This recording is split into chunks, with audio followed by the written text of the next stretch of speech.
শুভ সকাল বন্ধুরা, কেমন আছে সবাই? আজকে একটি দেখো ব্লগ নিয়ে হাজির হয়েছি। তো আজকের ব্লগটা একদম সকাল থেকে, মানে প্রতিদিন তো সকাল থেকে শুরু করি, আজকে একবার স্নান দান করে শুরু করেছি। আমি যখন ঘুম থেকে উঠেছিলাম খুব বৃষ্টি পড়ছিল, তারপরে এখন তো বৃষ্টিটা কম আছে। আমি স্নান দান করে পুজো দিয়ে তারপরে আমি এখন যাব দোকানে। দোকানের হচ্ছে আমার বাড়িতে নেই, ও গেছে আসাম, তো আমার উপরে সব দায়িত্ব। তো আমি এখন দোকানে গিয়ে পুজো দিব। দোকানের মেয়েটা এখন আসেনি, তো দোকান গিয়ে খুলে দিলাম। তারপরে দেখো এই যে সামনে দোকানের মানে গেটের সামনে কার্টুনগুলো রেখেছে, এই দিক দিয়ে ফাঁকা দিয়ে যে ইঁদুর ঢুকে যায়, তো এই জন্য কার্টুনগুলো প্রতিদিন আমার বর দিয়ে রাখে এখানে। তো আজকে তো আমি দোকান খুললাম, তো আমি দিলাম, সরিয়ে দিলাম। তারপরে আমি এখন ঘরটাকে ভালো করে ঝাড় দিয়ে পুজো দিয়ে দিলাম, পুজো দিয়ে একটু বসলাম। আর তারপরে সুস্মিতা চলে এসে, সুস্মিতা আমাকে বলল, বৌদি দোকানে মালের জন্য কিছু মাল অর্ডার করা হবে, তো দেখি এগুলো। তো আমরা দুজনে দেখছিলাম, মাল অর্ডার করছিলাম। তারপরে তো 9টা বেজে গেছে, বাড়িতে রান্না বান্না সকালে নাস্তা করতে হবে, তো বাড়িতে চলে এলাম। আজকে ডিমের কারি করব, তার জন্য ডিম সেদ্ধ করছি। তো এখানে আর হচ্ছে পনির করব। তো পনিরটা হচ্ছে 2 প্যাকেট দুধ ছিল কাল রাতে, তো দুধটা জাল করতে গিয়ে ফেটে গেছিলো বলে পনিরটা বানিয়ে নিলাম। তো এখানে আমি ফুলকপি, আলু, টমেটো এগুলো দিয়ে পনিরটা করব। তো তার জন্য আমি প্রথমে তেল দিয়ে দিলাম। তারপরে আমি বাড়িতে তৈরি করা ঘি ছিল, তো ওই ঘিটা দিয়ে দিলাম। তেল আর ঘির সঙ্গে পনিরটাকে ভাজতে হবে। পনির দিয়ে মানে পনিরটা ঘি দিয়ে করলে খুব ভালো লাগে খেতে, সেন্টটা খুব সুন্দর। আর এখানে দেখো ফেনা ফেনা হয়েছিল, জানি না বাড়িতে বানানো বলে নাকি সেই ফেনা ফেনা উঠেছিল। তো যাই হোক, কিছুক্ষণ এরকম জাল করে ভাজে নেওয়ার পরে পনিরটাকে, তারপরে আর ফেনা হয়নি।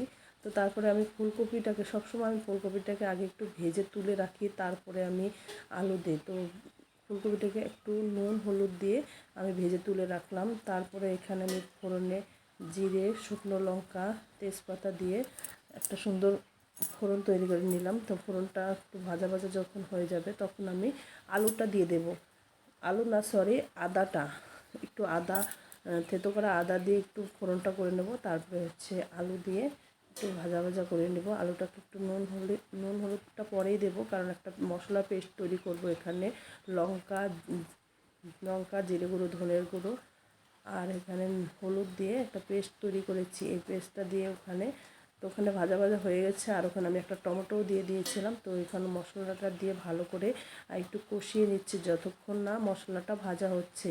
মশলাটা যখন দেখবো তেল ছেড়ে দিয়েছে, তখন জল দেব। তো এখানে আমি তারপরে স্বাদ মতো নুন দিয়ে দিয়েছি, দেখেই মনে হচ্ছে অনেকটাই তেল ছেড়ে দিয়েছে। তারপরে আমি জলটা দিয়ে দিলাম। তো জল দিয়ে দেওয়ার পরে আমি কিছুক্ষণ পরে ফুলকপিগুলো এর মধ্যে দিয়ে ভালো করে সেদ্ধ করে নিলাম। তো এদিকে আমি আবার গ্যাসের মধ্যে বসিয়ে দিচ্ছি ডিম কারিটা। ডিম কারির জন্য আমি প্রথমে কড়ার মধ্যে নুন হলুদ দিয়ে ডিমটাকে ভেজে নিচ্ছি। তো নুন হলুদ পরে মানে আগে মাখিয়ে না রেখে এইভাবে কড়ার মধ্যে দিলে ডিমটার সঙ্গে নুন হলুদটা ভালো করে মেখে যায়। তো তারপরে ডিমটা আমি ভেজে এর মধ্যে আমি কিছুটা সাদা সর্ষে ফোড়ন দিয়ে তার মধ্যে পেঁয়াজ কুচি দিয়ে দেবো। দুটো আমি মিডিয়াম সাইজের পেঁয়াজ নিয়েছি, তো এই দুটো পেঁয়াজ কুচিকে ভালো করে একটু ভেজে নেব। এখানে সামান্য একটু নুন দিয়ে দিয়েছি, কারণ হচ্ছে পেঁয়াজটা নুন দিয়ে ভাজলে একটু নরম হয়ে যাবে, ভাজাটাও তাড়াতাড়ি হয়ে যাবে। তারপরে দেখো আমি লাল লাল করে একটু ভেজে নিয়েছি। তো এখন আমি মশলাটা দেব।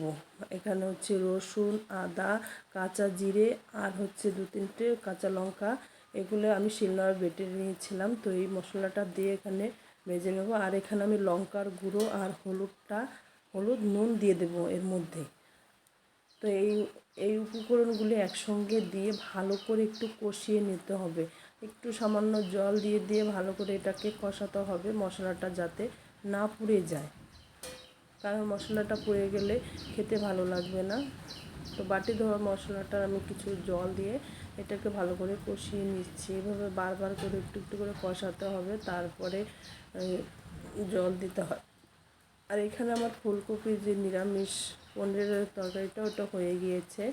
আর এদিকে মশলাটাও আমার কষানো হয়ে গিয়েছে, দেখতেই পাচ্ছ মশলা থেকে তেলটা ছেড়ে দিয়েছে। তো তারপরে এর মধ্যে আমি জল দিয়ে দেবো পরিমাণ মতো। জল দেওয়ার পরে এখানে আমি ডিমটাও দিয়ে দেবো। কারণ ডিম আর জলটা মশলার সঙ্গে ভালো করে জাল করলে ডিমের মধ্যে মশলাটা ঢুকে যাবে, খেতে ভালো লাগবে। আর ডিম কারিটা অসাধারণ হয়েছিল খেতে। তোমরা এইভাবে বাড়িতে বানিয়ে খেয়ে দেখো, খুব ভালো লাগে খেতে। আমার তো খুব ভালো লেগেছিলো। আর একটু গরম মশলার গুঁড়ো দিয়ে নামিয়ে নিয়েছি। আর এই গরম মশলাটা আমাদের দোকানের গরম মশলা, এর মধ্যে কোনো ভেজাল জাতীয় কোনো কিছু নেই। খেতে দুর্দান্ত। আর দেখো আমার ডিম কারিটা রেডি হয়ে গেছে। আর এখানে আমি করেছিলাম লুচি। আমার কালকে আটা মাখা ছিল, তো ওটা দিয়ে লুচি তৈরি করলাম। আর এখানে বাঁধাকপি ভাজাটা আমার হয়ে গিয়েছে। তাই আজকে এখন এই সকালের নাস্তাটা করেই আমি তারপরে আবার দোকানে গেলাম, কারণ আমাকে আজকে যেতেই হবে, বর বাড়িতে নেই যেহেতু। তো কেমন লাগলো তোমাদের মিনি ব্লগটি? ভালো লাগলো অবশ্যই লাইক কমেন্ট শেয়ার করে দেওয়া। যারা